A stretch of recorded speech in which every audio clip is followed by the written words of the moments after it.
Hello? Hello? Hi, we're going to get started, so if everyone can take their seats. And in the meantime, it would be great if you could follow this QR code or go to slide.do and enter that code, because we're going to do a little pre-post test to get the temperature of everyone's opinion. So we're going to take your opinion now, and then after our two opposing presentations, we're going to check the temperature again. And also, you will have the opportunity through that to submit questions at any point, questions or comments there. And then after our two opposing presentations, we're going to have a third presentation, and then we'll have about a half hour of moderated conversation and a half hour of audience interaction.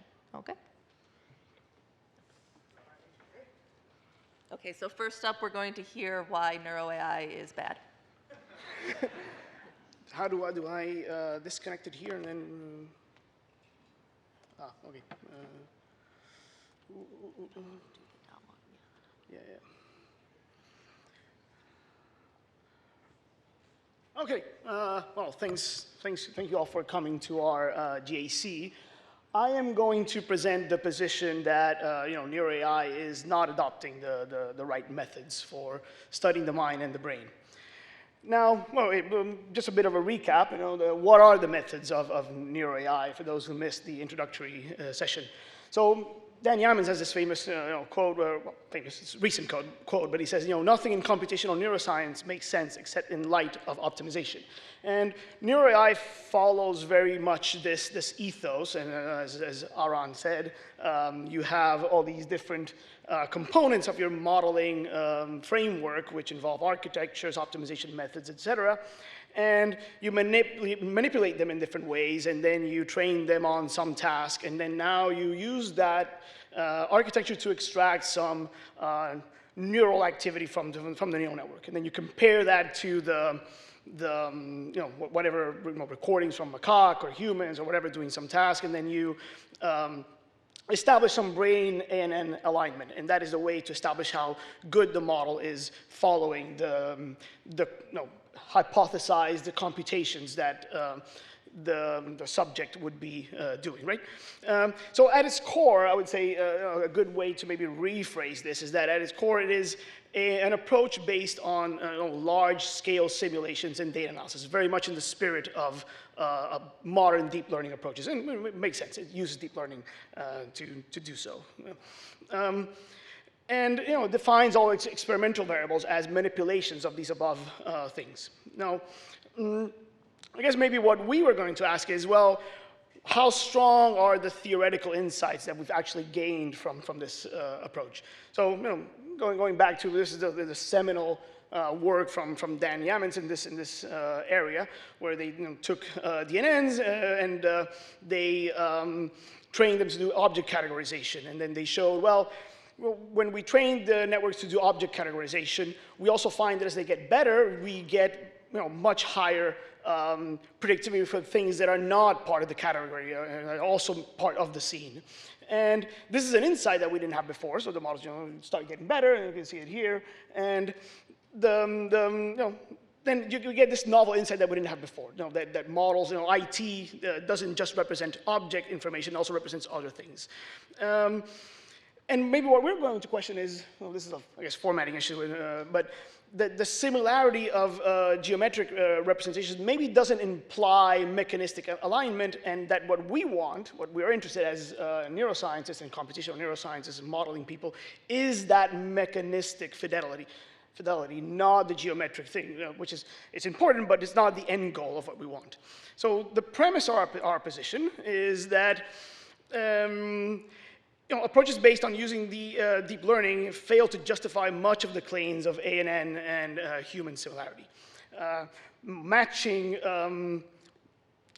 geometry of representations is not the same as matching mechanisms, as I've just said. So we believe that we at least need controlled experiments on maybe unrealistic conditions, but conditions that are meant to tease out these mechanistic differences. We also don't think that scaling up is necessarily going to give us a better understanding, because as we scale up, models just become more complex and maybe harder to understand, and talk about this a bit more later. I also have, we have, I guess, a bit of a position. This is maybe more my position, that I think there are other alternative perspectives or ways of modeling that might be neglected in favor of this. And we're going to talk about this a bit more later.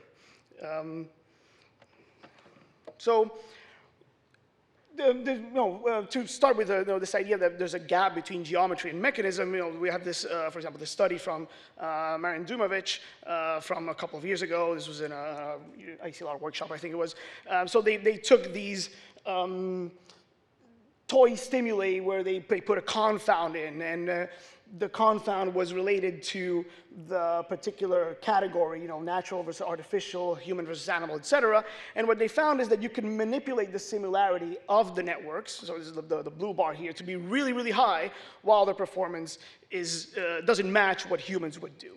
And so you have like this alignment of geometry of representation, but you don't have a behavioral alignment for the system. And really behavior is what we're interested in. Now, maybe you think this is not very realistic, but I do think it speaks to a more general claim. So, for example, this idea of the contravariance principle, that you converge slowly as you increase task difficulty to this very this unique solution, might also not be, we're skeptical that it's justified because the assumptions of infinite data or large amounts of data and identifiability of those parameters are maybe don't hold up in practice. We have this sort of trade-off, or this tension between model capacity being really useful for learning, but also making solutions degenerate. And we've had a few works speaking towards this direction of degeneracy of solutions. And we even had here a really good tutorial yesterday along this topic, which talked about this idea of degeneracy of solutions for both linear and nonlinear architectures. Now, you might think, well, geometry, who cares? Like if the models perform well and we see these really big models, then they work well. Aaron and I were playing a little game of whack-a-mole where I tested some stimuli and I uploaded and updated my slides, and he would go and test the stimuli and suddenly it works. Something weird is happening with Gemini, but for example, when I tested the hammer, it said that this is mainland Italy. Now, it's clearly not mainland Italy. A human would say that this is a hammer. And we also tested this thing of a bullfrog, and it's like in low reasoning, and it says that it's a pig or a boar. So, it's close enough. It's an animal. But then if you ask it to reason a bit more, it says it's the continental United States. Who knows why it thinks it's the continental United States? But it's irrelevant. It's not that. The point here is not to be mean to the models.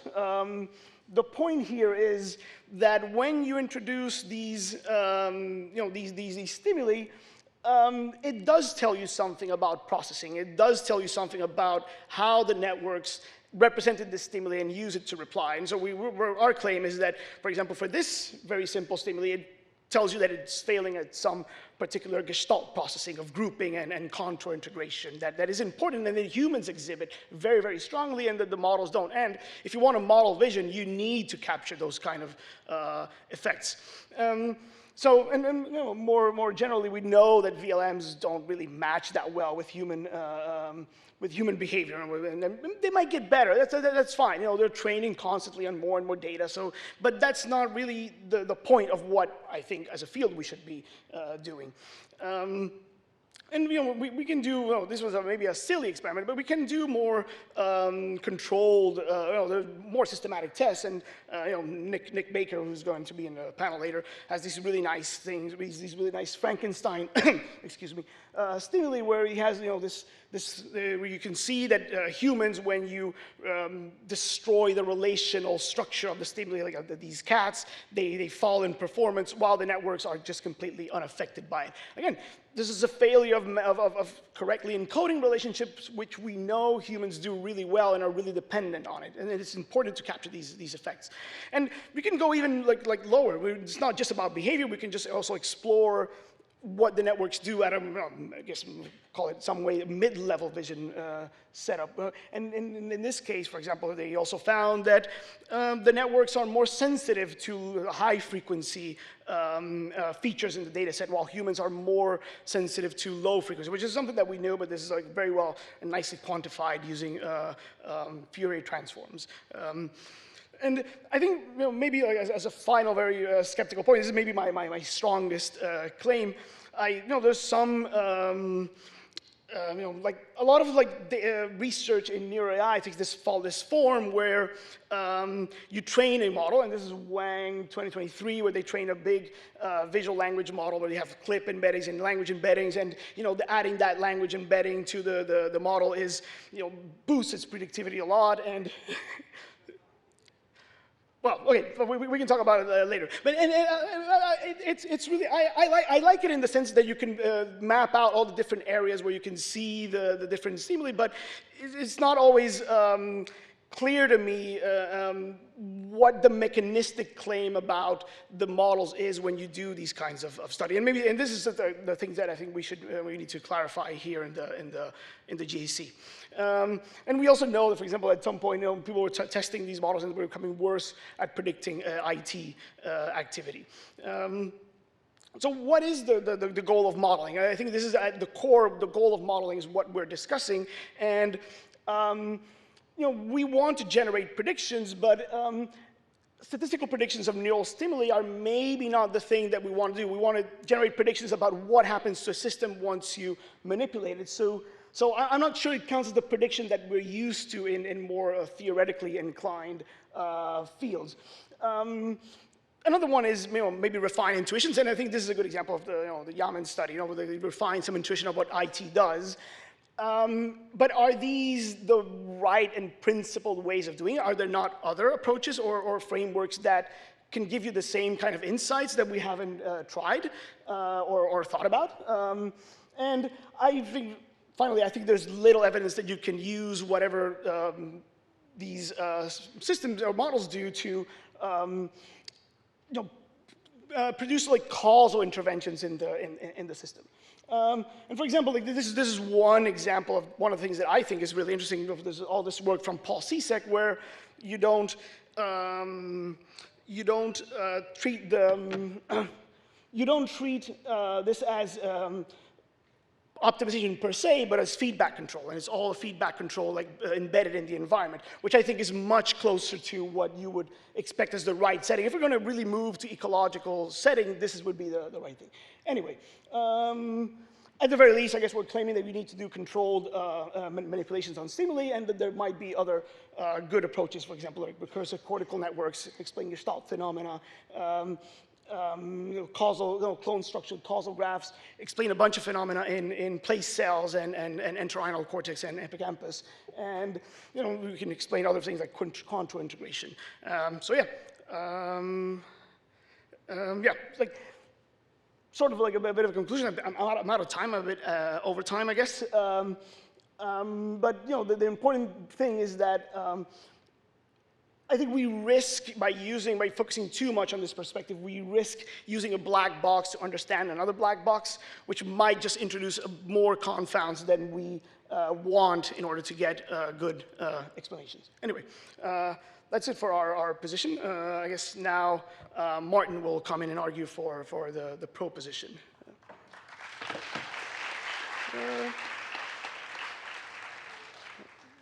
There's Slido, where is the Slido? No, we don't need the slide. You don't need the Slido now? Oh. I think you want your downloaded version of the Google slide. Just downloaded it before, I think. Sorry? I don't know where it is. Someone find her? Around your computer isn't working.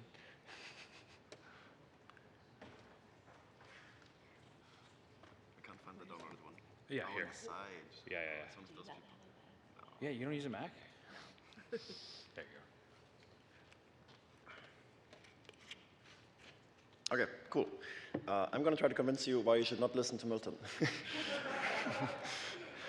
So I think like at its core, there are kind of two ways of pushback that yeah, Jeffrey and Milton are proposing. And I think / hope that most of that is coming from confusion around what the kind of NeuroAI proposition crowd is actually saying. So to me, the kind of two forms of pushback are first, the way we're testing the models is wrong, i.e. benchmarking. And the second one is that the models we're building are not actually all that useful. And I think both are incorrect. So first, I think whatever you want to call testing, it's not so much like, should we benchmark? Because of course you want to benchmark. Of course you want to test your model. You want to know if the model that you're building is actually a good model of the system. And if we call that benchmarking or testing or mindset, I don't care about that so much, but we should put those benchmarks and those tests together in some form that enable the community to actually do this at scale. And scale is good because more benchmarks tend to be better. Like we know this from machine learning that more data points to constrain a very high dimensional system are a useful thing to do. We should not assume that we can understand the brain from doing like 5 Gestalt images, but rather we need many different tests that map out many different spaces of the system. Here's trying to quantify that as a first step, what that means. So the x-axis here would be how many benchmarks you have to select the model, and then the y-axis is kind of the chance that the model that you've selected does well on another benchmark that you've never seen before. So the more tests you have, the more likely you are to do on tests n+1. And the second argument, again, is that the models we're building are not that great. I think they're already super useful. We already have causal models. For instance, work from Jimmy DeCarlo's group, from Greta, from many others have shown that you can actually do model-guided neurostimulation or neuromodulation where you generate stimuli that put the brain activity into a certain state. And more recently, people including us have shown that you can also use those models towards causal manipulation in a more direct sense where you actually directly apply electrical currents and even do that in a dysfunctional setting. So we do already have causal manipulation. It's not like we have to question anymore if those models are causal or not. Clearly they're turning out to be. Okay, so let me try to walk you through those two theses in more detail. But basically I'm saying benchmarking is great, we should do more of it, and we can already use the models, and we should all be doing that. So first, this is the kind of benchmarking integration that I think would be really useful. So as you might know, since you're here, there was a pretty prominent paper by Bowers and colleagues in 2023 where they criticized some deep problems in the way we do benchmarking and the models that has been identified therefrom. And then the BrainScore team hosted in 2024 a competition where the idea was, let's give money to people to reward them for breaking the models. Like basically we want to find the benchmarks that maximally tell which models are actually not so good and like push the scores down in order to tell us where the gaps still are. And yeah, their team placed highly in that competition. So these are some of the images that they showed. I will point out, at the time, the models really sucked. And that was great because that gave motivation to modelers to actually pursue this, to advance the models.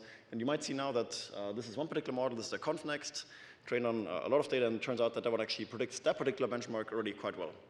Jeffrey will say it's still not perfect in others, and that's okay, because I think the point is that as we amass more and more of those benchmarks, eventually the model will generalize, and I think we're already seeing signs of that happening. Now, the usual arguments against this are that surely we don't have the right kinds of tests. Like, surely there are other tests where the models are bad, and that's great. Like, that was always the idea. The idea is always to integrate these benchmarks together, because any one data set in our community is probably never going to be enough. We will probably always need more of them.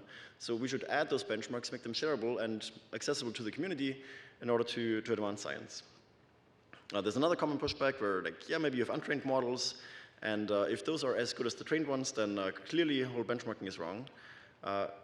First, there's an assumption here that untrained models are random features. That is not correct. There's a lot of structure in those from architecture. So we don't actually know if untrained models must be wrong. But if you really think that they are completely wrong, then like, go find an experiment where that is clear. Submit that as a benchmark and show that the models are bad. And now more recently, there's also kind of this notion that if you cannot differentiate between particular architectures, like for instance, you can't tell apart a ConfNet and a transformer, then that means, again, that all of benchmarking is wrong.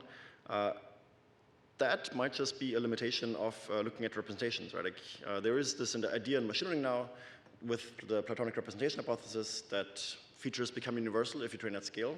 We might be seeing something similar as we compare to the brain.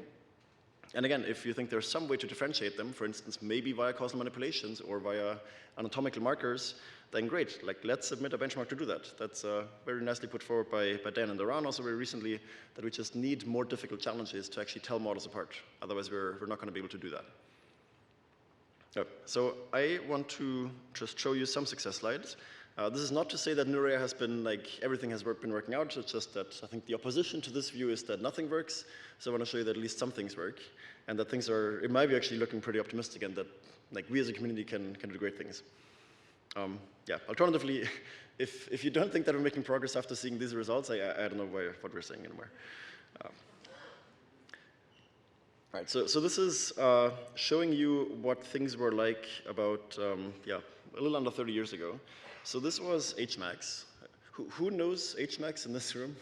Okay, some H gradient, but so yeah, HMax, for those who don't know, was a model from like 1999 that was developed by Riesenhuber and Poggio at MIT and others, with the idea that it was like trying to be a state-of-the-art model of the visual ventral stream, and IT specifically. So it was kind of hand-engineered to be a good model of both the mechanisms and the representations that would emerge in the primary visual ventral stream as you perceive images.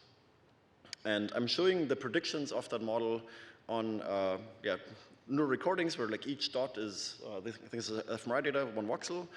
And yeah, the model predicts per voxel and per stimulus what the activity might be. And then the y-axis is the actual data recorded from a real human brain. And if the model was a good model, then you'd see it fall along the diagonal.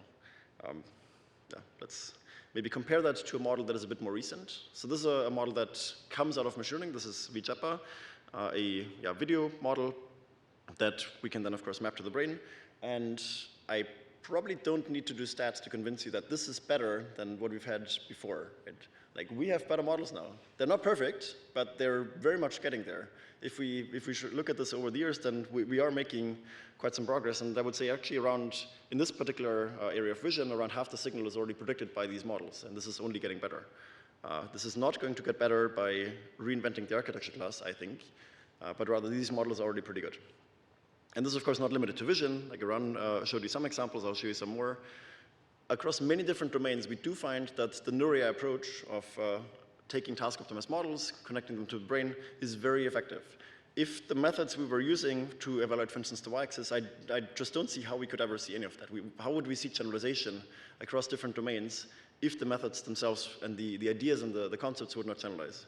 So this is working. It's not just working in one domain or for one teeny model or one small data set. It's working across like super different distributions of data.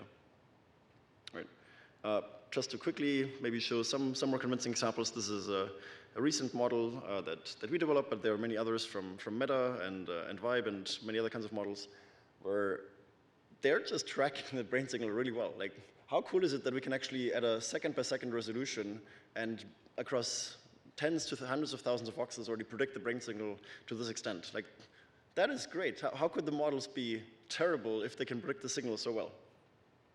Right.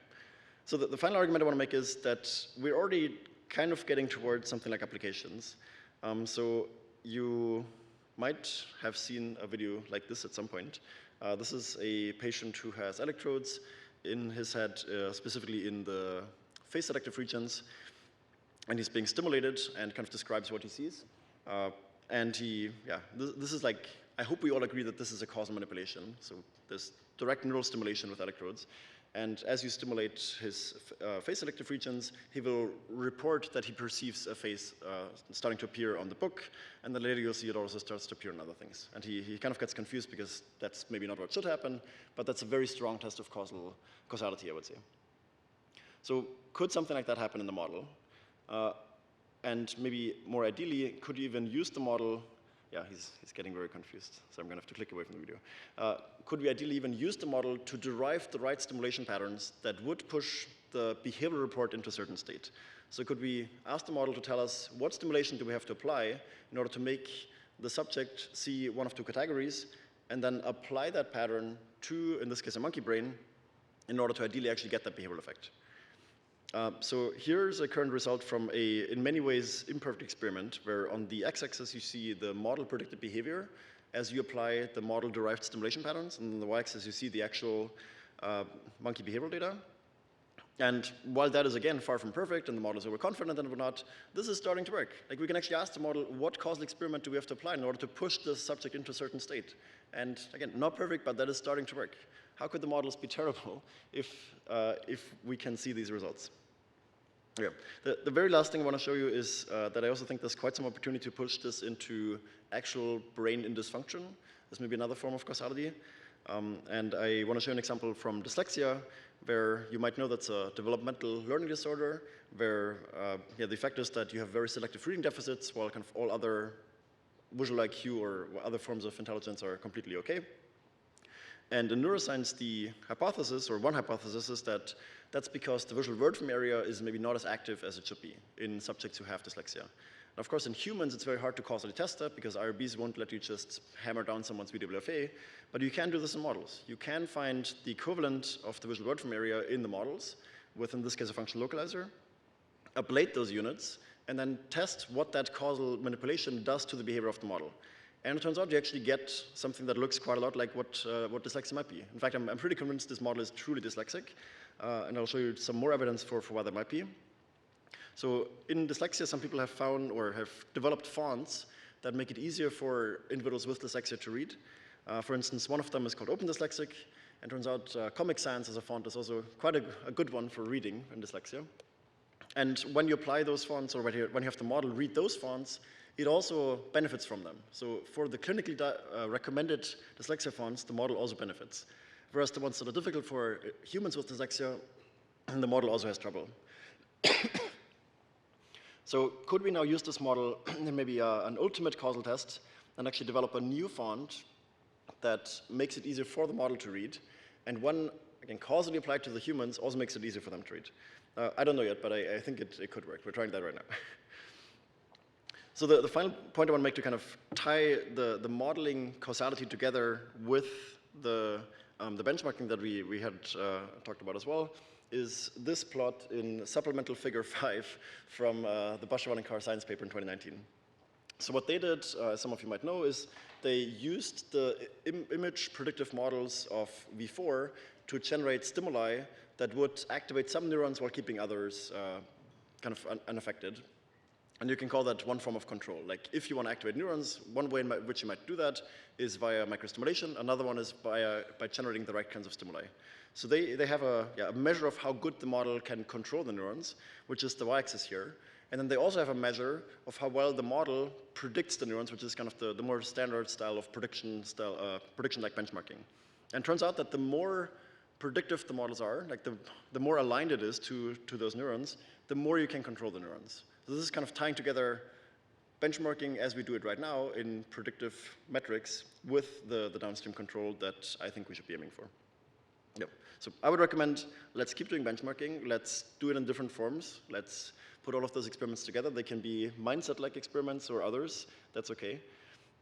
We shouldn't abandon current models. They're great already. Let's, however, do work on making them better. And finally, really use them towards causal interventions and causal manipulations that actually help people. Thanks.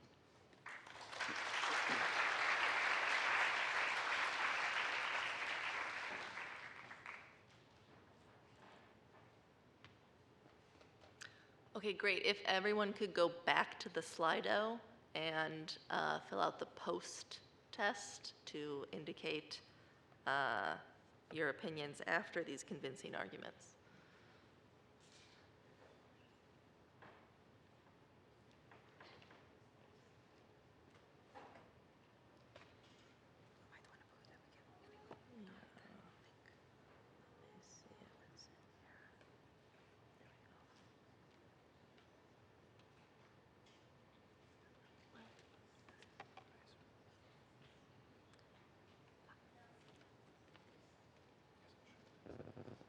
People able to, okay, yeah, it's coming in.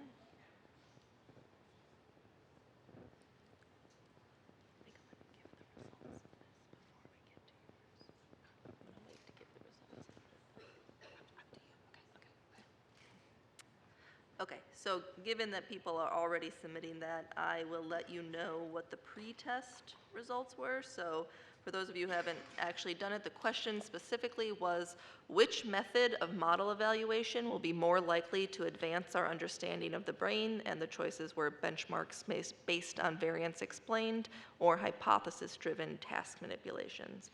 And the pre-test put 76% of people with hypothesis-driven task manipulations. So let's see how it's looking.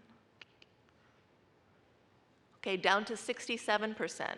So under the rules of formal Oxford-style debate, that is a win for the benchmarks team because their support went up. Now, I'm sure you were all very frustrated by the binary nature of this choice, so we are now going to present to you a third way.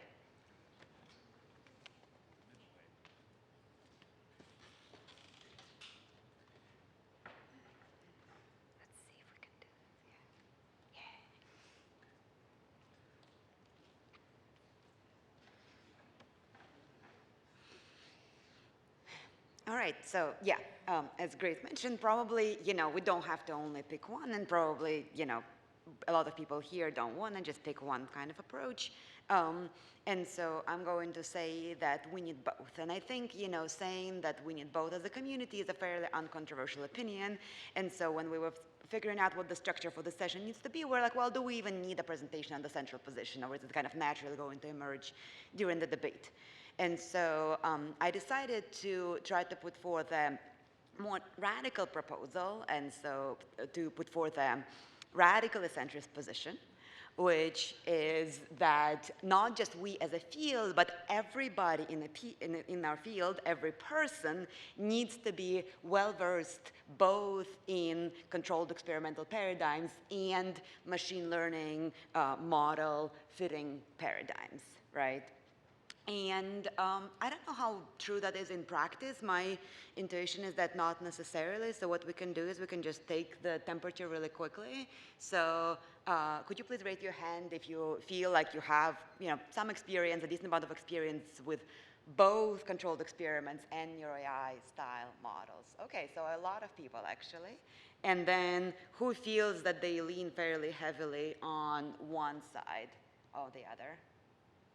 Okay, so from what I can see from up here, I think we had about like 2/3 saying that they actually have experience with both, and maybe 1/3 saying that it's mainly just one. So I think that's great. I think we need to get that ratio of people who know both and do both to 100%, because that's our way to build mutual understanding in the field and really make sure that we're testing our theories really, really rigorously. I am a language researcher, and so I'm going to motivate my thesis with an example from language research. And so in language, you have a bunch of works that you would classify as either falling under traditional controlled experimental paradigms and they use hypothesis-driven design. They usually have a small number of conditions, and they do focus on comparing effect sizes, right, and seeing whether a specific manipulation is changing the response. On the other hand, we were behind vision, but we do also have encoding models, which is large-scale feature-based models that are predicting variance in the brains of people, often in naturalistic data, like people listening to stories. And these paradigms are actually kind of giving us different insights and different conclusions about the nature of language processing in the brain. The controlled experimental paradigm really leads us to believe that there exists a dedicated system for processing language that we call the language network, that it's very specialized, very specific to language, and very different from the rest of the brain and its functional response profile. And the naturalistic approaches come to a very different conclusion where they say, hey, language understanding recruits most of the brain. You fit an encoding model, boom, you predict things everywhere in the brain. Language is everywhere. The whole brain is doing language, right? And if you look at these two lines of work, where you say, well, there seems to be a contradiction here. There seems to be this conflict between them where, people might start debating or kind of really only engaging with one line of work or not the other, right? So I feel like if you're primarily approaching this question from one point of view or the other, it's really hard to find common ground. However, I actually don't think that these views are mutually exclusive. I think they actually fit together quite perfectly. If you think about the brain as a collection of distributed brain networks, then you can have, and you do have, a core language network that's responsible for linguistic knowledge, and it will respond to English and not French if you know English but don't know French. But you also have all these other systems that are not language specific, but yet they can respond to linguistic information depending on the kind of information. So social information will recruit the social regions, and longer stories will recruit the default network responsible for situation modeling and world model building and the like. Right? And so with a distributed approach, you might be able to capture variance in all of these networks. And I'm really interested in doing this and trying to figure out how exactly all these systems are contributing to language and thinking and reasoning more broadly. So there is common ground here, which I think is easiest to see when you are familiar with both schools of work. And you can use this more kind of traditional experimental setup as a starting point to guide and constrain our interpretation of these larger scale naturalistic models. And cognitive networks are one thing, but you can actually start with even more basic distinctions. My student, Ahmed Houraibi, just presented a poster earlier this afternoon where we show that the importance between distinguishing auditory cortex and language cortex really matters, right? If you just fit a brain encoding model to the brain of people listening to stories, you get a lot of predictivity in a lot of the brain, and you're using language model embeddings to do so. And so you're like, wow, look, semantic representations everywhere in the brain, right? Well, turns out if you actually look at the variance explained by LLM embeddings uniquely or by very low-level features like word rate and phonemic content, it turns out that for the auditory cortex, the biggest bar here is the pink bar, which is variance that's captured by LLMs and word rate and phonemic content features, which means language model embeddings explain the auditory cortex, but simply because they capture this very, very basic thing, which is how many words a person is hearing in a second or 2-second period. But the language areas, if you actually look at them separately, they actually have unique variance explained by LLM embeddings, suggesting that it's not just the low-level features that are explaining things over there. And so, in some ways, really basic insight, but something that we cannot get if we just are getting a single predictive score of the entirety of the brain from this large distributed opaque embedding. And so what we can do is actually we don't have to use these encoding models in kind of a blind agnostic way. We can actually take them and make them better using some of these controlled experimental approaches. So Janelle Feather's work here, for example, uses this recursive optimization process to derive metamers, which are stimuli that elicit identical responses in the neural network. And you can see that a basic model might actually have this blurry, noisy image that elicits the same response as a bear. But if you adversarially train the model to be better, you actually get a much more sensible metamer. And so you can actually take an initial model that will encode all the wrong kinds of features and predict for the wrong kinds of reasons, but actually move it to predict better. And then, as was already hinted at before, we can actually start with these predictive models and then use them to generate possible hypotheses about neural representation or for guiding translational applications. So it's definitely not an either or. We had a tutorial yesterday about in silico neuroscience and doing controlled experiments in the cloud, which you can do if you know how to do controlled experiments and how to work with these models. And then there's a community event tomorrow, which is focused on exactly this question. You have a model, what do you do with that next? So you'll hear more about this topic then. So to conclude, these approaches have their unique strengths and limitations. Right, so controlled experiments cannot capture the full richness of the stimulus. They're limited to only a handful of conditions. NeuroAI models capture too much richness in the stimulus, including lots of basic compounds and predictors of no interest. Controlled experiments might fail to consider alternatives to existing theories. They're heavily theory-driven. You might end up with experimenters just designing experiments to support their own point of view.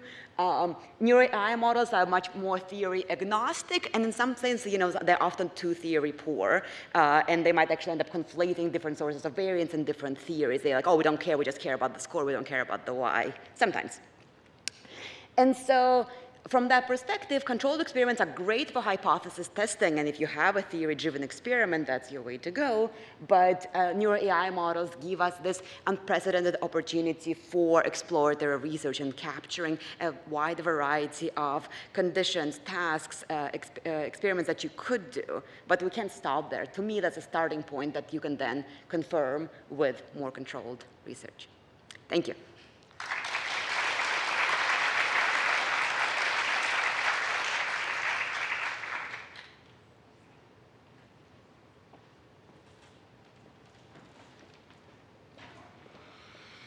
Okay, so now we will have all of our speakers come up for a spirited debate.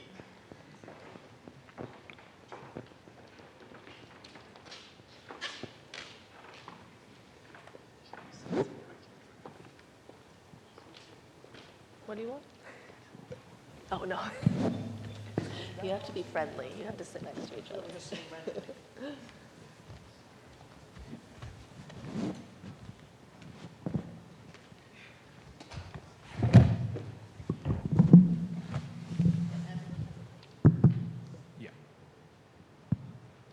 Okay, great.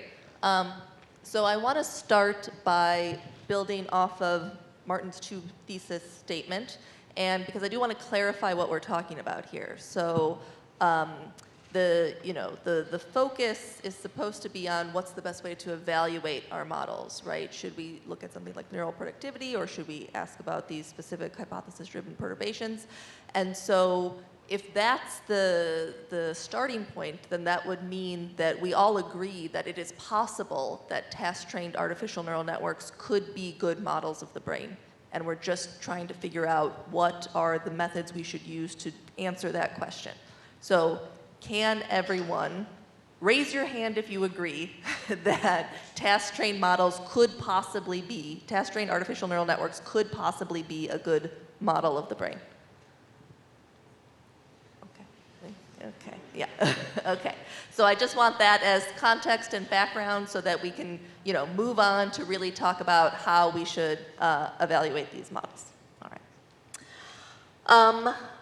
Maybe let's start with a claim that has been thrown at the benchmark people that these analyses are merely correlational, and that being a bad thing. So maybe Martin, if you have a response to that, or anyone who wants to stand up for the idea of these being correlational, and if that's a problem. I would maybe start by something that Jim DiCarlo has been saying for, I think, over a decade now, which is that as you show images, that is one form of causal manipulation. Like, you are manipulating the system by showing you images, and that leads to a certain brain activity downstream. So that is, I would say, in many ways causal. The model versus, like the model correlations, of course, like in the name, those are in many forms correlational. And I would personally love it if we have more stimulation. But as we're also seeing, the correlational benchmarks have a lot of value in guiding us towards the causal manipulation. That's this supplemental figure 5 that Puya had some years ago. As you're improving on the correlations, it turns out that you're also improving on the causal side of things. So I think that could be a concern. In practice, it, in my opinion, doesn't turn out to be. And in fact, the correlational benchmarks aren't saturated, right?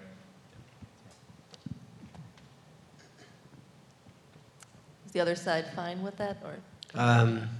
Well, to me, when you get a high prediction on a data set where you haven't manipulated, I mean, to me, a correlation, when you're counting out of sample variance, you're trying to get one number. You're trying to get a higher score. Trying to predict some data set that's not been specifically manipulated to ask a particular question. So you might say, is it texture or is it shape that matters in object recognition? And you just could never answer that question if you kept on running experiments with naturalistic stimuli and getting higher and higher prediction scores. Because you're not testing hypothesis, you're just getting a higher and higher overall variance accounted for. You can't answer a simple question, which is it shape or is it texture? And you could, in principle, get 100% prediction, and you could say, oh, I've accounted for object recognition. And in fact, you've fallen on the very first step, which is object recognition is about shape in humans. So to me, that's, I don't know where this causal, I'm going to turn off my phone. But yeah, so I just think it's a correlation getting a higher and higher number without testing a hypothesis, which requires you to manipulate an image to ask a question. Janelle, did you have? Can I respond? Hey, maybe just to quickly respond to it. I think at some point we need to ask ourselves, what is important to do? And right now, the 99% answer in neuroscience, or I guess what was it, 70 something before, is that it should be hypothesis-driven experiments. Those are good to do. I just think our community is really lacking the more raw at-scale experimental thinking that does exist in other communities. I think at some point we've got to ask ourselves, why is it that so many other AI for science communities are taking off like crazy, like AI for bio, AI for material science? All of those are having amazing advances and are really pushing science forward, whereas in neuroscience, I think that just hasn't happened at the same scale quite yet. And to me, it's because they have data that they have collected at scale and are continuing to collect at scale, whereas our community tends to focus its resources and attention towards those very small hypothesis-driven experiments that, again, are useful to do, but not the only thing. What was the word? What is the type of science that's really... AI for science, in AI for bio, AI for materials, others. AI for science, okay. I don't know what that Like AlphaFold, for example. Like what? Yeah. Oh, okay. Janelle, did you? Yeah. Yeah, I mean, I think that a big part of this is that if we had infinite time and infinite resources, then we could be collecting all of the stimuli or doing all of the perturbation experiments that we would want. But we're not in that world, right? In order to actually present every single pixel combination of a 256 by 256 static image, we're looking at, I don't know, I think I've seen somebody do this calculation before of million years or something like that, right? So if you had all of that, then some of those would be some of these Q conflict images, right? Some of those would be Q conflict images, and we could then benchmark all of our models on all of those images, and you would be able to run these hypothesis-driven experiments using a subset of these images. But once again, we're not in that world. And so it's how exactly do we best leverage the experimental time that we have? And so that's oftentimes how I think about this, and also why I think some of my position is kind of in the middle, which is that, well, now we have these models that are doing good on maybe naturalistic data sets, so let's use those models to help provide new stimulus sets that we should actually be using in order to test more models in the future. Just because there's some domains where we might not have an explicit hypothesis a priori about, well, this is a shape versus a texture. We might not necessarily know what the right question is. And I think that's why, at least for me, I'm kind of in this middle position. I think it's an exciting time to actually use these for hypothesis-driven research. Related to this idea that, the model could perfectly perform on the visual task, and it might be doing it based on texture and not shape because these things are correlated in natural stimuli, I have noticed that the side that's arguing for the hypothesis-driven test is really focusing on behavioral results, but you would think that maybe even at the behavioral level, if the model and the humans are similar, that you wouldn't actually be able to get very high neural productivity if the mechanisms were really that different, when you're testing on a large enough data set. So what is the role of neural recordings for the side that favors the hypothesis-driven? And do you think that the introduction of the neural recordings actually does make the benchmark method a little more constrained in its ability to find, spurious results? Yeah, I mean, I'm really curious about this. I think, if there's great, prediction for neural recordings, but the behavior is different, to me, that's really puzzling and kind of almost, disturbing. But if, as correlation with the neural recordings gets better, if that also increases kind of behavioral productivity, then I think we're on the right path. So I think that's the question for me is, if the correlation with the brain activity kind of gets us to more human-like performance, then I'm starting to get on board with the NeuroAI approach. There are published results on that. That is true. There is a strong correlation between brain alignment and behavioral alignment. I don't know if it is aligned with like your style benchmarks. That's a good question. But in general, that correlation is very much the case. And in fact, more so with linear predictivity than with RSA. And in fact, actually, in the preprint we have on the contravariance theory, we just put out the V2, and we looked at RSA and CKA. Actually very much inspired by the poster of Marvin Tace and Aaron and others, that actually RSA has sort of task-irrelevant symmetries that are driven by noise, and you can make a similar argument for CKA, and that actually if you correctly normalize those measures, you would also see that these things are driven by improved alignment on that metric, also implies improved behavior, just like how we see it is the case with Ridge too.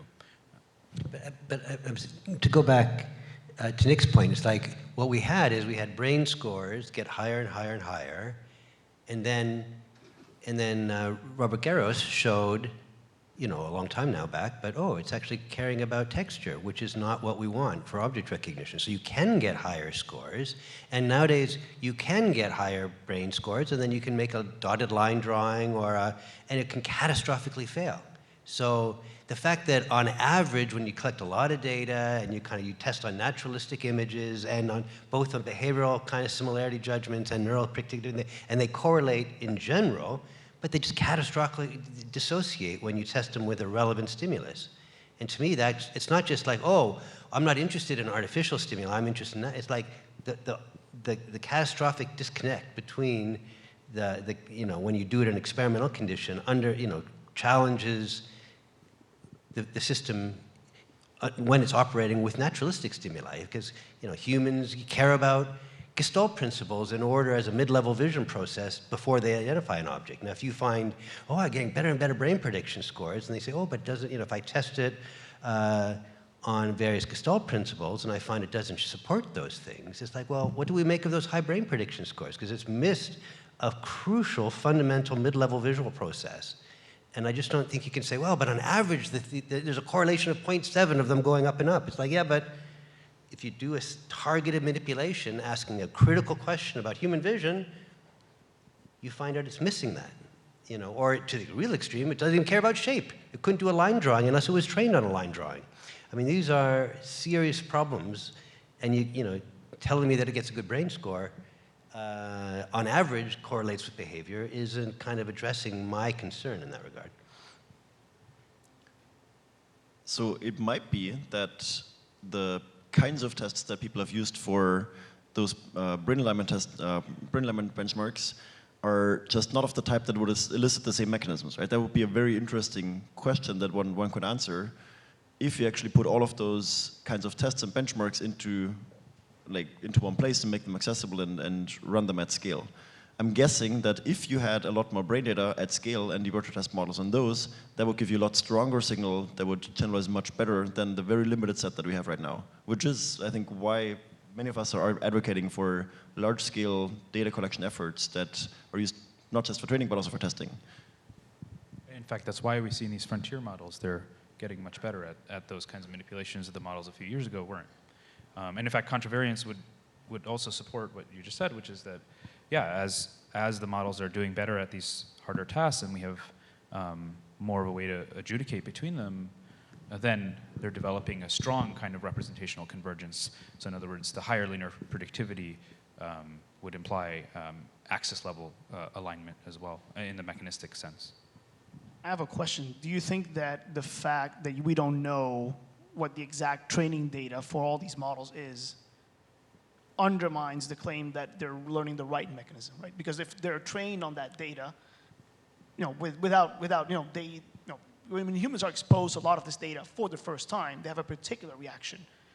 If the models are already trained on that data, and we don't know what they're trained on, but then you're again mapping a geometry, but you're not aligning the mechanism by which you get to that geometry, which may be fine for some application. This goes back to Martin's point about causal interventions. Fine, but you might not need to know what the specific causal mechanism is in order to intervene on a system, because you might be close enough, for whatever application you're doing. Like, I sometimes test hypotheses or stuff with Gemini. I don't know what code it wrote, but it's doing what I want, and I don't care, and that's fine, and that may be fine. But the more important question that we're trying to answer is the mechanism by which the models are processing the data the same as for humans, and I don't know if you think that this foundation level scaling doesn't undermine that point. I guess that's why. No, I mean, I don't know the evolutionary pathway that led to my brain or your brain or any other animal's brain, but that doesn't undermine the field of neuroscience. So I mean, I think of it as like, it's a great way to do these kinds of mechanistic tests because you can, in open weights models, for example, probe them and do these kinds of targeted perturbations. Like, for example, the thing that Martin was showing, which has, very important potential clinical benefit too, right? Than just the scientific one, but it does both those things, right? Yeah. I feel like I'm breaking consensus between the two poles here, but I actually don't think behavioral performance is that important when we're talking about NeuroAI. I would love... Look, that's the real third way. That's off the chart. I mean, look, if we had enough data, I would be happy to just have a powerful deep model that's trained on neural data from scratch, stimulus to brain data, right? No task optimization.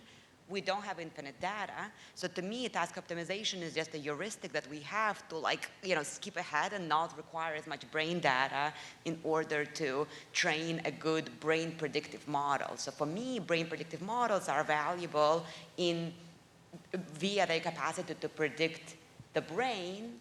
It so happens that in practice, behavioral performance is helpful, right? But yeah, Milton, when we're evaluating AI models on their behavior, are they solving the problem in the same way as humans do? Critically important to know what data they were trained on, right? If they were fine-tuned on that specific task, right? Like, studying closed models for these kinds of behavioral questions is hopeless. But for NeuroAI, I feel like it doesn't matter as much. It might mean that you might need a little bit more fine-tuning. Maybe instead of a linear regression model, you need to have a perception layer in between for the encoding part to learn a little bit more about the brain. But I don't think it's critical. I'll make a statement that I thought was very much uncontroversial, but I just learned from Aaron Grant that apparently it is controversial, which is we should not care about the brain except in light of behavior. And I think that's true from both a science perspective and an application perspective. On the science side, we care about the brain because it gives rise to all of the cool things we do as humans, right? We don't study toenails, maybe some people do, but this community doesn't, because they're not really involved in behavior. We care about the brain as it mechanistically gives rise to all the stuff we're doing. And on the causal application side, similarly, I would care about the brain because it gives me another lever that I can use to help people. Otherwise, I might only have stimulus input, but for some dysfunction, like let's say depression, for instance, that might be insufficient to actually move the brain move behavior into the right state. So to then get behavior into the right state, I might need a more direct lever, which is the brain. But otherwise, if it doesn't affect behavior at some point, why would we care? To draw an analogy with AI for biology, right? If you are building an AI model that predicts protein conformation, you don't want the same model to also be able to predict how the protein is going to affect the cell and the organism, right? It's okay to have a model that's just predictive of whatever target you want and then use it for clinical or other applications down the road. For in silico neuroscience, if the model can predict the brain, if I can run in silico controlled experiments that then will give the same results in actual humans, that's what I want, right? So for me, that's self-sufficient. So something that's come up in some of the audience-submitted questions on Slido is really trying to pin down where we get understanding from out of these models. And I think you can argue that either side might not give us understanding if you characterize them, in a certain way. So I think traditionally we assume the hypothesis-driven side is giving us understanding because you can check, texture versus shape, and you can get an answer to that. But then what you get is a description of the experimental test that you ran. You ran, models that were more shape-focused and saw one performance, and you ran images on people that was more texture-focused, and you saw that they behaved differently. And you could argue that that's not actually understanding. That is maybe something we would like to understand, but right now it is just a description of the behavior. Then, of course, on the neural productivity side, it's like, oh, great, you trained a model that can predict neural activity. Now I have another black box I don't understand, and my room is getting full of black boxes. So I think both sides could be targeted at, needing to push further on the question of how does this lead to understanding? So does anyone want to take up their side and tell us? Well, I'll just be a little controversial here. It just seems like the principal mistake in our field was to think that the brain was evolved to be human understandable millions of years later and then just to work. Okay, so throw away behavior, throw away understanding. No, all that's left is statistics. It's just the understanding maybe comes at those knobs, those 4 knobs: task and architecture, learning rule, and data set. And those specify constraints, and maybe the understanding comes at the level of constraints, then to expect that the end state is simple. At the end of the day, the brain has to do a complex thing, as does a neural network. And so there's no reason a priori that it has to be doing it in some simple way if the outputs are complex. Sorry, I wanted to jump in because one of the other things I think also with this idea of understanding is we say that we're just adding a bunch of black box artificial neural networks to the pile. They are not black boxes. We can look inside of them. There are weights that can be manipulated. We can train them in different ways. We can analyze the representations. We can, as we've talked about, test them on many different types of experimental procedures. And so I think that the idea of a neural network being a black box is sort of maybe precluding some of our, or it's holding us back from really, I guess, getting at the real questions here. I mean, Maybe black box is too strong, but it's definitely not a very interpretable box most of the time. But neither is the brain. Neither is my brain. I agree. Neither is the brain. Yeah, no, So why have a higher standard for the model of the thing you're trying to explain than the thing you're trying to explain? Well, no, because I'm trying to use the model to understand the thing that I don't understand. But if you can't even understand a brain, then what's the point? I don't understand. But you can understand the brain. I mean, we don't understand It's far everything worse about than it, any model. It's far worse than any model. Have you looked at, if you look at anatomy, I remember trying to build a convar-NN 10 years ago, and looking at all the skip connections and the feedback connections, and it was insane. I was hoping to discern something about where should I, in my model, connect the feedbacks to improve task performance. And I was I got more confused, honestly, looking at that. Another example was in mouse. People had developed, had spent millions of dollars mapping out some version of a connectome, not the full one.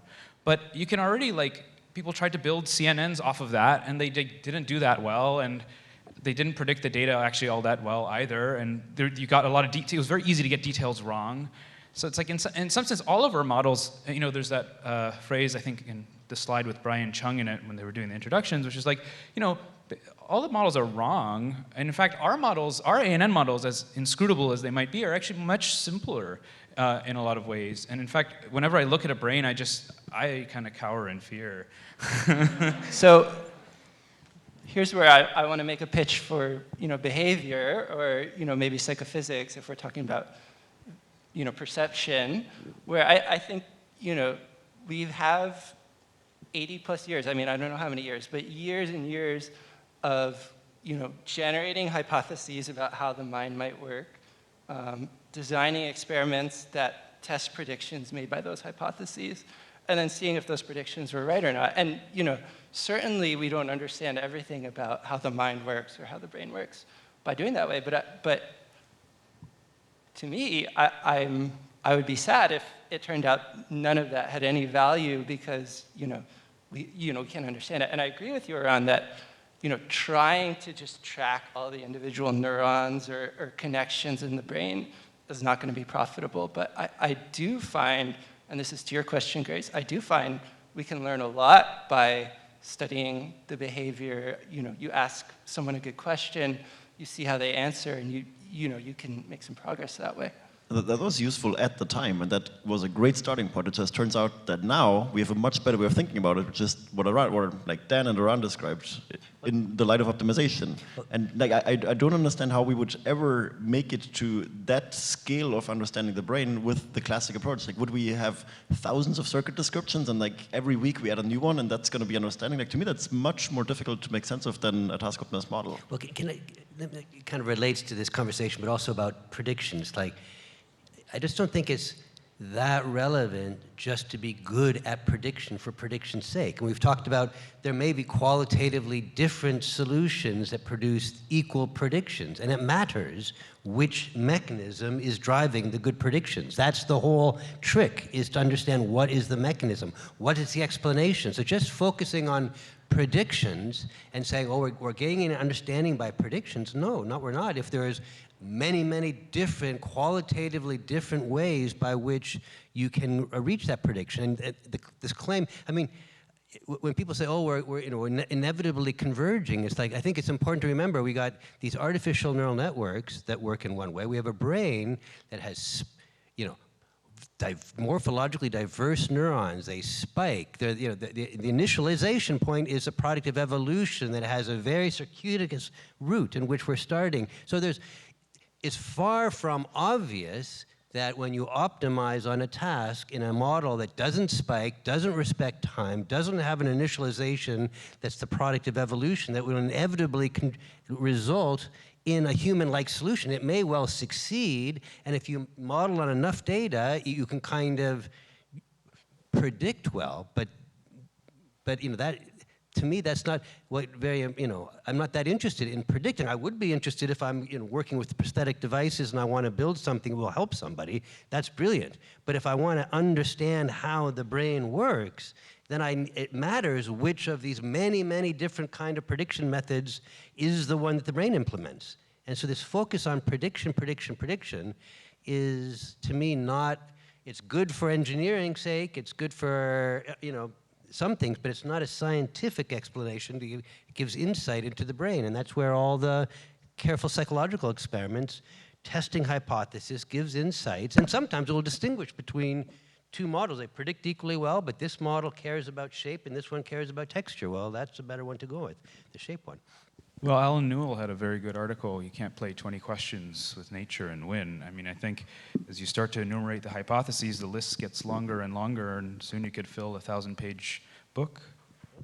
There's a lot to learn. But that's not understanding. I would say understanding is a compression, and it's something that I can relay to somebody else. If I can tell somebody, like, this is the model, these were the three things, the architecture, task, and learning rule and data set that generated a brain-like prediction. I mean, I put those in words, then what those meant about what we understand about those brain areas too, because they map onto real physical things in the brain. To me, that compression of millions of units across thousands of stimuli is the understanding. The 1,000-page book is actually not. You have to know how it predicts, though, because if you may be predicting in the wrong way. But you can't hope for that to be a minimal description of only one hypothesis that describes all mechanisms in the brain. There's one mechanism here, one mechanism there, and then it's like whack-a-mole, they all pop up. And no, you're just trying to understand bits, you're understanding a little bit at a time. I want to make sure we have time for audience questions, so let's have another comment on the panel. I guess I actually wanted to follow up on this with a question, which is we oftentimes will throw around the word mechanism or use it as against predictions, like mechanism versus prediction.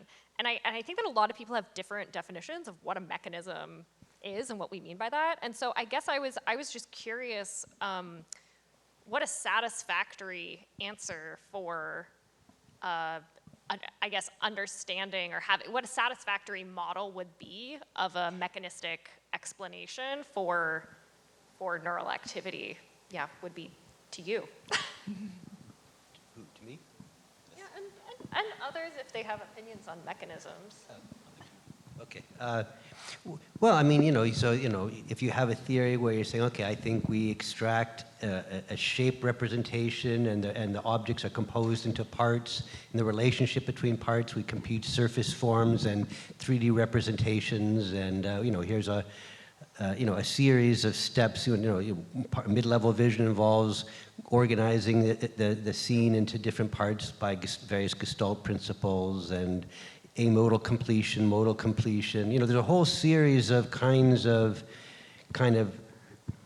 I'm not building it, but I'm getting in, these are the kinds of processes. And then, there are people like Stephen Grossberg who builds model that try to implement these very particular kinds of underlying processes in mechanistic form. So you could implement them in code if that's what you wanted to do. But, at some level, I just want to understand. Even verbally, I find that a satisfying kind of answer. But yeah, let's implement it, because sometimes my verbal description won't allow me to see how it unfolds in real time and things. Okay. I was going to say, I can give you one example that I like. There was this work on the recursive cortical network that I really like, where they took it, and it's a bit NeuroAI as well. They have the training data, they have an architecture, they have a loss function, which is categorization, but the loss or the training regime is Bayesian inference. So they do this posterior fitting of the model. And the architecture is really constrained. It's a graphical model that has particular structures that mimic lateral inhibition and lateral propagation of activity, and then they train it on some data, and you can complete and classify things when they're occluded and in highly complex confound stimuli, and you get a good description, at least in my opinion, of what each component in this architecture, because it's so constrained, about what it's doing. And I think that's a good description of that phenomena of, contour integration and some Gestalt grouping phenomena and good continuation and that kind of thing. And, maybe it's not a full model of the visual system, but I think it's a model that tells me something about computation, that it can actually be done in that way. Would it be fair to say, though, that these are more kind of cognitive science style models that wouldn't lead to predictions about neural activity or neural connectivity? Sure. Okay. Yeah, because I feel like both of these descriptions for models or for like the mechanistic explanations, they're very different in many ways, but it kind of seems to come back to a word level type of an approach. So like, can we actually describe what is going on in the model? But I guess the real question is that actually a good description for what the brain is doing? Like, can we actually come up with a word level description for it? It's entirely possible that we can't. And if we can't, to me, psychology is not that interesting, because we can only describe things as like, well, here's a high-dimensional neural set of activity that I'm not actually learning anything about how the mind works, which is why I took my first class in the first place or something. And maybe that's how it'll go. I just want to let people know, if they want to come up to the mic for questions, you're welcome to. Otherwise, we'll just keep tossing things around.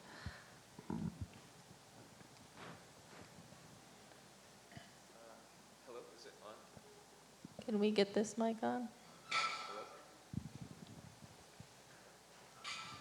Oh, hi. My name is Frank Tong. I study ANNs in the human visual system. This is both, I guess, sort of a comment and a question. So if you present most standard CNNs with objects in severe Gaussian visual noise, humans can recognize them to like thresholds where it's just like 20% signal, and CNNs typically fail when the threshold is like around 50, 60%. Like, the divergence is huge. And we've measured their fMRI responses to objects in noise, and you see, rather than correlations being closer to say 0.5, it drops down to like 0.2. Like the predictive value of ANNs drops by about to about 1/3 of its normal level. And even when we noise train CNNs and we get better predictions, and it makes it much better, there's still a really large gap between ANN to human similarity versus human to human similarity.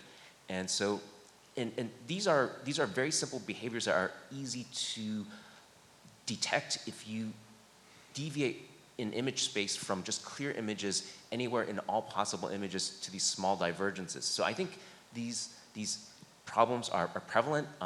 In some recent work, we've shown how blur-trained DNNs are somewhat more shape sensitive, but there's still a huge shape versus texture discrepancy between CNNs and humans. That doesn't mean that CNNs aren't interesting models or they might not get closer to approximating the human visual system. But if you do direct comparisons, either behavioral or neural, it's huge. Martin, I'm happy to share those data with you to post it on I was going to say, please upload. And I think it's not saying just because the models feel that they're not valuable, we're learning a lot by virtue of being able to test them. But I think there's still a lot further to go. Can I also just point out, so again, the terms of the debate are not, are the current models good models? The question is, how do we best evaluate them? And did you see how excited Martin got at the possibility of a new evaluation to distinguish models?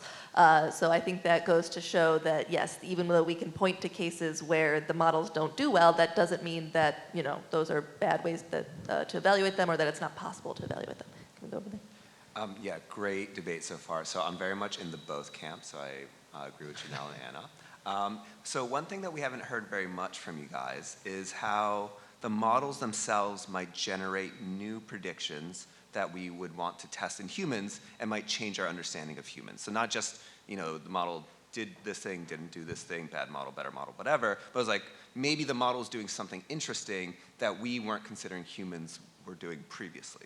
So I'll specifically plug something that we're doing that you guys have been talking about is shape versus texture, right? So we had this very neural net inspired experiment that why are the models so focused on texture and they're predicting brain when humans are clearly so shape biased? Well, we did the behavior and we found that actually humans are as good at using local features, texture, to recognize natural images as they are at shape, but where shape is still important is in like one-shot learning. So that's now kind of what I think of as a model-inspired hypothesis that then links back why the models are working to the extent they are, and also identifies potentially new edge cases where the models are limitations. So to me, this is like the ideal version of the both, right? You're explaining lots of variance, but it's failing on these targeted tasks, and that generates a new prediction. Either the model mechanism needs to change, or there's something that we don't understand about people, right? And maybe that inspires a new experiment or a new hypothesis for the human side. And I think just to chime in there is like, I think what's just really exciting is that 5 to 10 years ago, we didn't have models that were good enough to like help guide us for these experiments. So I think it's just a fun time to be doing computational cognitive neuroscience. Yeah, wouldn't it be cool if we ran a ton of experiments in the community via model guidance or via discriminating between models like Tyler Golan's and Nico Krieges-Korte's controversial stimuli? Absolutely. Like, why aren't we doing more of that? I don't get it. Absolutely, and just bounce back and forth, right? We find something, you try something new, and then we say, okay, is that real, is that not real? And we just go back and forth forever. I love it. Yeah, I was wondering, because you were saying maybe, which is a bit pessimistic, that like we don't, like these models are black boxes. And I think like we have come to a point where there is some interpretability where we can run a feature attribution to say like these are the weights and these are the nodes that are used by the model, and so maybe they use more shape or they use more texture. And I was wondering, like, can we like build off of that maybe to design better models, like maybe the fact that the models have discrepancies with the humans for behavior, for brain activity. Is that something that we can use to maybe even draw inspiration from the brain? Things like connectivity, as you mentioned, but also temporal dynamics, also cell types, to improve the models that we currently have. Can I just say one thing? So, you know, the no position isn't that neural networks can't inform us about things. It's that we should be testing them in this hypothesis-driven way, and maybe we will get some interesting insights. So I agree. If you're Robert Garros and you ran a study and you found it didn't have a shape bias, it would focus too much on texture in some conditions. Now you actually you ran an experiment, you have a targeted particular failure, and now you can kind of imagine the kinds of things you might do to make the model better. So the question isn't whether you could ever, I mean, if someone gives an insight of, maybe we've learned something from a neural network, I mean, the question isn't, that's not the no position. The question is, did we learn something because you manipulated an image in a particular way and got something? If you were engaged in running experiments, testing hypotheses, and then use that to, put some inductive bias or change the learning environment or do something, add some biological constraint that we know from neuroscience because of a particular failure on a particular hypothesis, that would be, that's the way I think we should be doing it. How far we get is another question, but if someone comes up, oh, look, I've learned something, that, to me, that's, well, how did you learn it? If you ran it by running an artificial stimulus and manipulating a variable to tie a hypothesis, I'm saying, bravo, that's what you should do. Well, maybe question a bit how, in what form we're going to make the models better. I think there's still a bit of an expectation in this community that by looking at the brain, we're going to build AGI somehow, and we're going to do better than Anthropic and OpenAI. No, that is not going to happen. Right? This community can build really good models of the brain, and those are going to be really useful to understand the brain and potentially to treat it. That is great. And I think, looking at the failures of models to inform how we should improve them for brain function, that's great. We just should not hope that that is somehow going to transfer into better performance on what ML does. They do that better. First of all, thank you very much. I think this is a very relevant and interesting debate. I'm still stuck on the question of understanding, and I wanted to ask, oh, sorry, is this better? The question of understanding, and I wanted to ask sort of directly, because Martin said earlier that he thinks it's not the architecture that necessarily needs to change for the model to actually end up performing better on brain score or whatever other benchmarks might be out there. Then my question is sort of, if a model now ends up performing better on these benchmarks, what is the understanding that we have gained through this better score? I think it's a great understanding that architecture actually doesn't matter all that much. I think that's super interesting. It turns out it's much more important that you train at scale with the right optimizers and that you enable that at scale training. And those are mostly findings from ML, but they have a lot of bearing on how we build models. That's the kind of understanding that makes sense to me, because that I can easily describe right now. I can't describe 1,000 circuits, but I can describe how we should optimize models. And it might be that in some other form of benchmark, let's say right now there are basically no anatomical benchmarks in our community. If we had those might differentiate much more between, for instance, transformers and CNNs. Right now with the representational ones, we just can't tell. But would you say that that finding from ML makes you think it might also be true about the brain, that the specific architecture of the brain doesn't matter? For performing intelligent behavior, yeah. And doing that with even a systems neuroscience consistent mechanism and representations, yeah. But wouldn't that rather mean then that we have understood something generally about intelligence rather than the human brain itself? Yeah. Yes, but maybe that's the goal. But then are you doing neuroscience? Yes, you're doing the science of intelligence, which is the unification of neuroscience and AI and psychology and all these fields. But would that mean we can't do neuroscience with these methods? You can do more neuroscience with these models because you can access them too. No, but I think we're also learning something about the brain with them, because it is not trivial that their representations end up being quite similar. And the question that Grace was asking, I think, is a really good one. Is does it actually matter that you have different architectures to get brain-like representations? Apparently not. But a neuroscientist can't say the architecture of the brain doesn't matter. I mean, I take it could be a theory of intelligence. But if you're a neurologist or a neuroscientist and you're interested in building implementations, it just can't be that your claim is the insight I've got is that the nature of the brain doesn't matter. I mean, please give us data and benchmarks to tell those models apart. I think one interesting avenue, for instance, are these topographic models and corresponding benchmarks. Those are good to tell different architectures apart. Some of them have a spatial correspondence to the brain, others don't. That's great. More of that would, I think, go a long way to actually push the models in that kind of direction.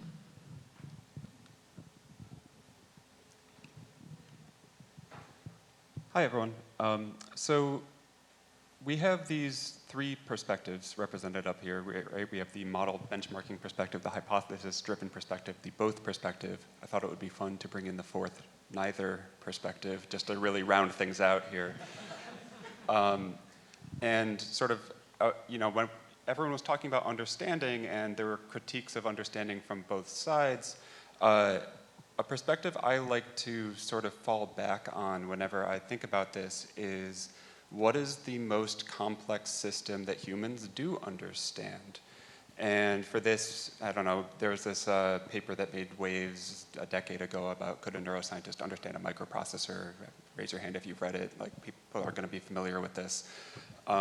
Humans understand microprocessors. If I looked at it under a microscope, I might also run away scared. But could you build better and better neural networks for predicting the activity of a microprocessor? Sure. Could you do hypothesis-driven exploration of does it respond in this way to this particular thing? Sure. Does any of that get us closer to the way that a computer engineer would think about algorithms and the circuits and the transistors and what they're doing? I think that that is still a qualitatively different kind of understanding than we get out of either of those two approaches. So I would just like to throw that out there and get some responses. I like the transistor example. In fact, it's one I've thought about, so it's a great thought experiment. My understanding, no pun intended, of that thought experiment was that actually, every approach sort of misses the forest for the trees by studying particular elements of the chips or looking at them under a microscope. But really, like the core thing was like, what's the program that's running on those circuits? And I kind of do view actually the task optimization point of view as giving us what that program is, but in the language of the 3 or 4 things of a task, architecture, learning rule, and data set, because I think that's about as simple as it'll get for it to still, one, produce interesting behavior, but 2, also produce internals that are interrogatable. I mean, we spent, well, it's interesting actually, I'll just mention this in a sentence, is AI actually started from basic observations in neuroscience. You had the McCullough-Pitts neuron, for example, which is we still basically use today, more or less. And then what happened was there was about 50 years of people introspecting and building computer programs that were symbolic, thinking that the brain had to also follow that. So there's something called the physical symbol systems hypothesis. I don't know, how many people have heard of that, by the way? Okay, good, but it used to be much more prevalent. So interesting how things change. But it kind of emerged, like we have this kind of mistaken understanding that we're composed of symbols mostly by introspecting. And in fact, I think that the task optimization perspective is really giving us the language, the meta-language of what those programs really are. And they're not symbols like that we write down that we understand, but they're generators of optimizations and constraints over the course of evolution and development. Thanks so much for the discussion. It's really interesting. I think I'm a little surprised that so far the word theory has not really been raised in this panel. So in my opinion, how the boxing fight has played out so far, in the one corner we have the engineers that say like, I can create something that looks like an apple and it falls like an apple, and I can do it out of wood, I can do it out of plastic, so I understand gravity, I understand apples. And the other side is like, no, we should be testing gravity, we should like drop melons. If you haven't dropped a melon, you don't still know how the apple actually falls. But actually, we can write things down analytically and give like answers. We can understand when and when not. For example, a representational comparison can tell you something about the underlying function. There's things that you can like write down, like we have a formula that describes how fast something falls down, and we know which components we have to use in this formula to describe it accurately. We know the earth plays a role as well. It's not only the apple, for example. So I'm not sure why, there's kind of, my question is basically, what role do you think or hope theory can play in this whole thing, and why do you think it has not really come up in the debate so far? I think theory is what gives you knowledge of what controlled experiments to run. Experiments are meant to test theory, so if you have a theory, you can then design stimuli that are expected to elicit different responses and then test your theory. I mean, we just had the contravariance theory that engages with nonlinear networks, right? For a long time, we've been dealing with linear networks. It's a hypothesis, no? No, it's not a hypothesis. We had a 2026 preprint that actually proves theorems about contravariance and what is needed to get there. And engaging, I think theory is important if and only if it engages with the actual system. So if it engages with nonlinear networks, then say linear networks, for example. Linear networks provide some intuition, but a lot of where contravariance lies is in nonlinear networks, both empirically, but also even in the theory too. And so we miss a lot if we don't actually get empirical intuition first to guide our theories. And second of all, you can write down analytically gradient descent on a loss function with an architecture, and in fact, a weather system is a lot like that too. You have a differential equation and you can't write down the final solutions analytically. Why should we expect a brain, which is more complex, to have to do that either? So in some sense, we are doing what the physicists are doing, it's calculus still. We are running out of time. I'm going to do these two questions, but try to be like super fast, and also you guys be fast. Thank you so much for the panel. My question is, in your opinion, what factors make a model useful for understanding a brain? And to frame that, I just want to give the hypothetical where the best model for a brain is an identical version of that brain, and that model does the best at alignment and representation and predicting behavior, and yet it's not useful. So then what factors determine the usefulness? So it's not a useful model, right? Exactly. Like For me, what factors determine? I guess the usefulness would be, can I intervene in unpredictable ways? Can I say if the model, yes. if the model has this component, it will react in this predictable way to something that I do to it, and does that match then what my subject of study is? Like the example of gravity. We know we have a very specific, very tight model of that in a form of a formula, and we know very predictably what parameters to vary so that we can get a particular effect. That's what a good model is for me. It's not just about prediction, but also about me knowing what it means. If we want more identical brains, we should be making more babies. Models, by definition, are abstraction, and ideally that abstraction is useful to the extent that Milton just said, so I think for the first time we're agreeing, where the models, if you have an understanding of a system, then you should be able to treat it and fix it and help when things go wrong. That's kind of what the Feynman quote for physics is, and I think something very much similar would help a lot in this community. Hi, so my question's about, so the Dan Yeaman's result was, I think, like 2014, like 12 years ago, which is like a big starter of this whole research program. And since in those 12 years,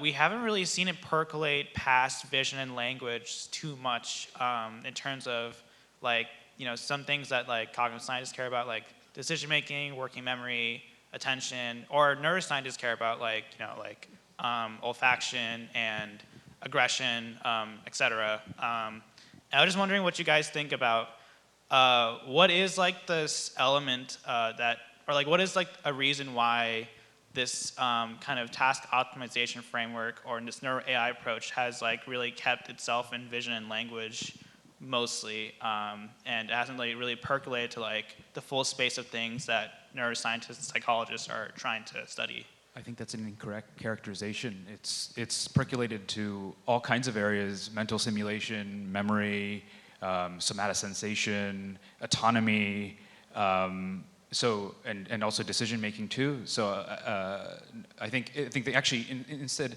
what's interesting is that the opposite of what you said has happened, because the same approach has actually been fruitful in interrogating those systems too across brain areas, species, and modalities. Well, yeah. So I guess if we take I don't know if we have the equivalent of like the ventral stream convnet for like something like, I train a neural network and then this layer is SMA, this layer is premotor cortex, this layer is M1, this layer is M2. Are you familiar with Jonathan Michael's work in PNAS in 2020? He did a premotor and motor pathway, a multi-compartmental RNN that was predicting that kind of data. Right, I guess yeah, I guess it has, but like, I still feel like, I guess like there are examples, but do you guys just feel like there is like a kind of, like when you look at like the NeuroAI space, I do feel like there is like a big bias towards vision and language, or it could just be like. I was starting in the field when the vision models, right, the Yeaman and the Carla models were starting to come out, and I was in language, and then I was like, oh, that's cool, but that's vision, right? Like nothing is going to happen in language; it's very different. And then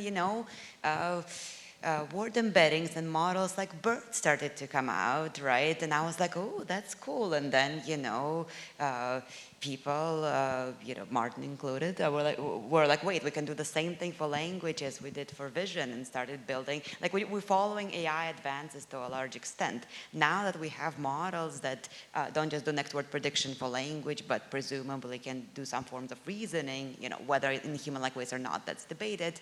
Now there is promise in modeling all kinds of cognitive domains, right? And so now the bottleneck is the data. So once we have more data for modeling various aspects of human cognition and recording brain responses, we'll see those models as well.